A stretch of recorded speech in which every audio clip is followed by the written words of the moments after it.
So in this video, we're going to look at views within Microsoft Dynamics for Sales. Now, this is first in the series that we're doing. As ever, where we do a series, we typically do a sort of overview of all of the key features in the first video. Subsequent videos, we sort of delve into different aspects of it in more detail. So you can see links to all the videos in the series below. Also, if you've got any suggested content ideas, again, there's a link for that. And if you need any help with Microsoft Dynamics, there's a link for that.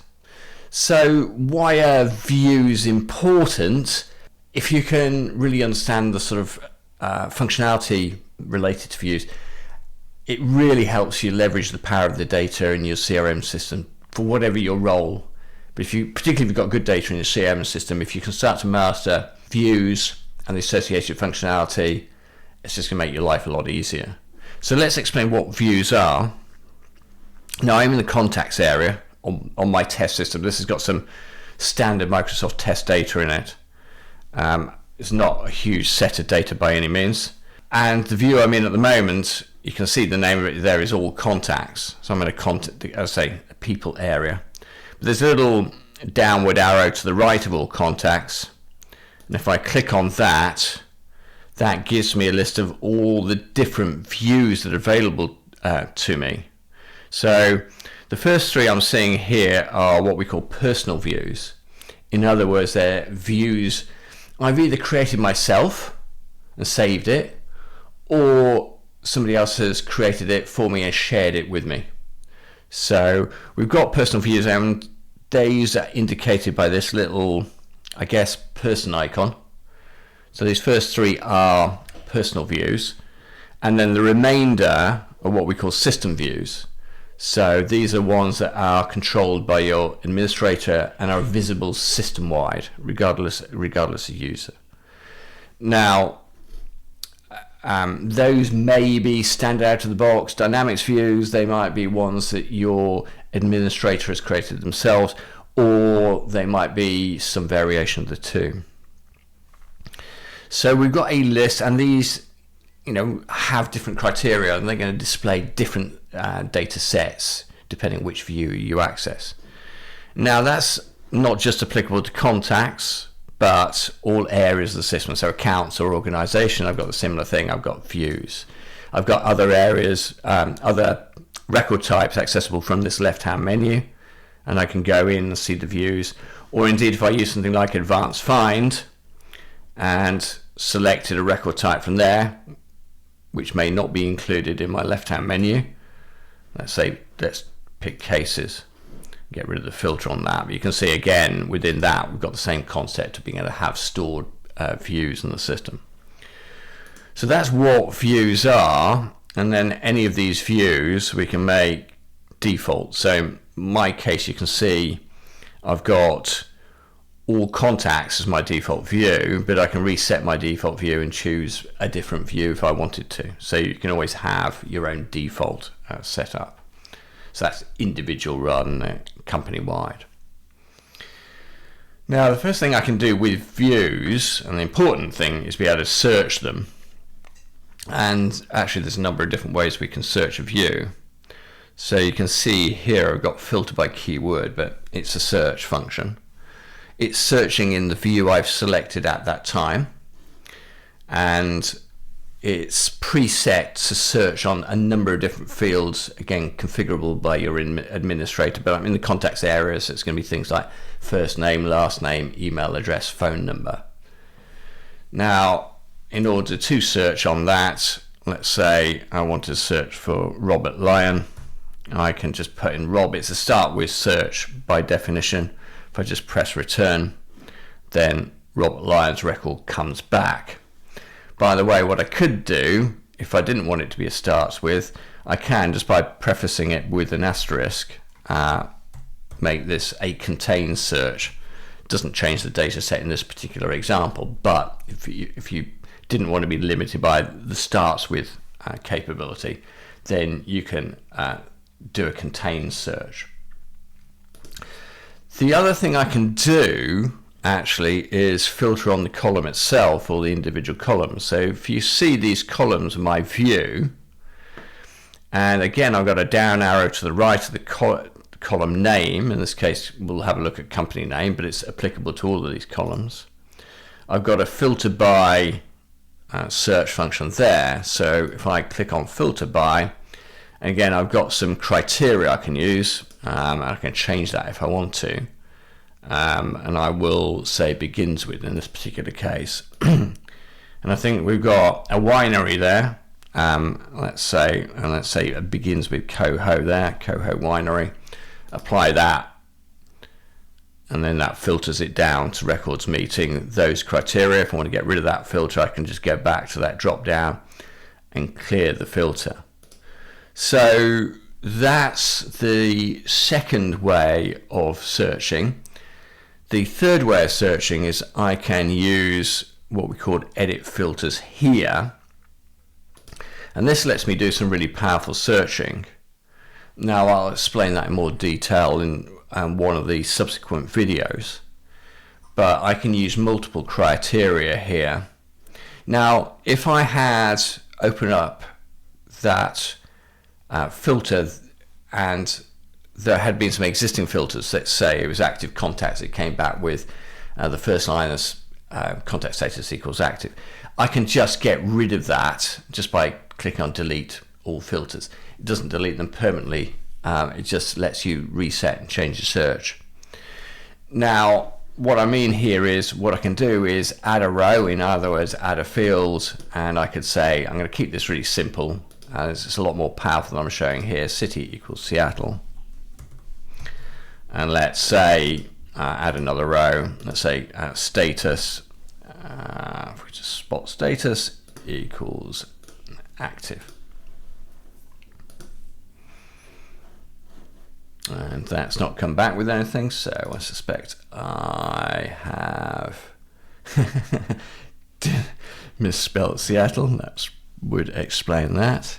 Seattle. Can we do this any more wrong? And then we'll apply that.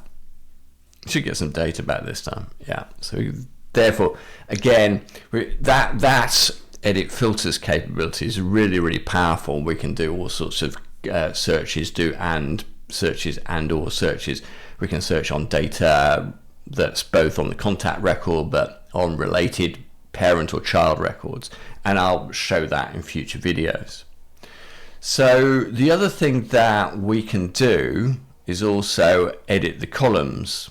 In other words, we've got 4 columns showing here: full name, company name, business phone, status. If we wanted to add to that or even remove some of those, we can edit the columns. Like if I wanted to delete one, I could go and say just remove it. If I wanted to add a column, what I can do is click add columns.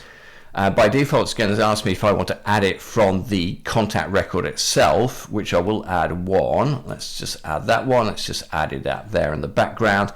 But I can also add it from related parent records. You can't add it from related child records. The parent, I know this contact's parent record is going to be company name account. So if I just click on the side arrow there, I can see the various fields that are available to me. I could search for it, by the way, but I was just going to scroll down and pick annual revenue.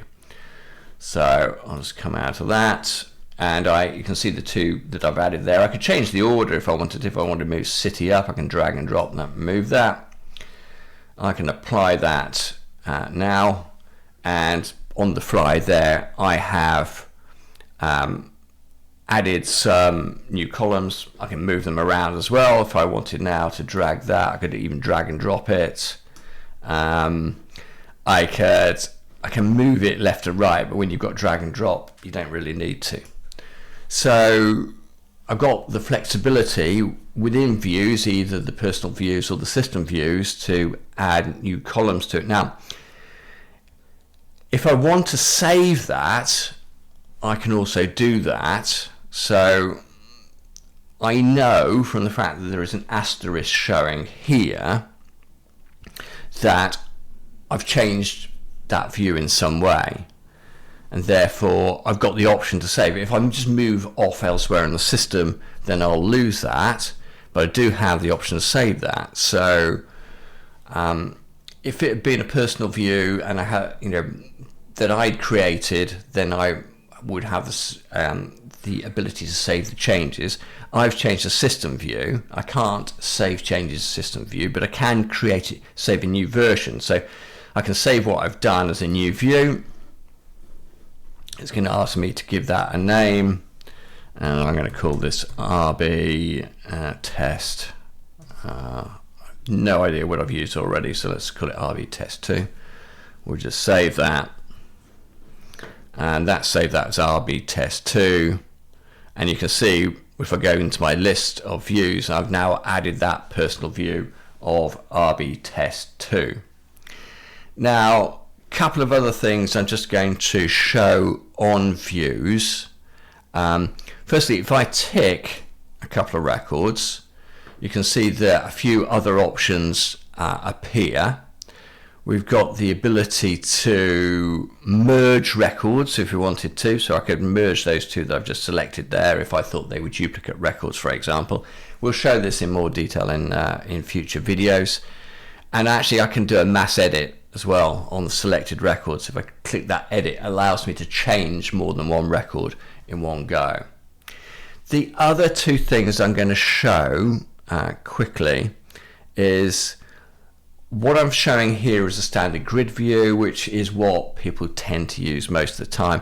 There is something called a focus view, and again I'll explain more about focus views in future videos. But if I just click on focus view, just give it a chance to load, it just allows me to effectively scroll through the view very easily without having to open up each individual record. And this is, it's a popular view, particularly perhaps with telesales, telemarketing type situations where you want to be able to sort of go through a view, be able to see the data associated very easily. If I want to go back to my read-only grid, I can just click on that and go back to it. The other thing I'll quickly show is within my grid view, I can include a chart. So I'm going to show chart. Now the standard one there is not terribly exciting. In fact, none of these actually are particularly exciting, but if I chose something like preferred contact method, so contacts by preferred contact method, I can see that these are the records that got a preferred contact method of any. These are the records that got a preferred contact method of male, and I can drill into those if I want to.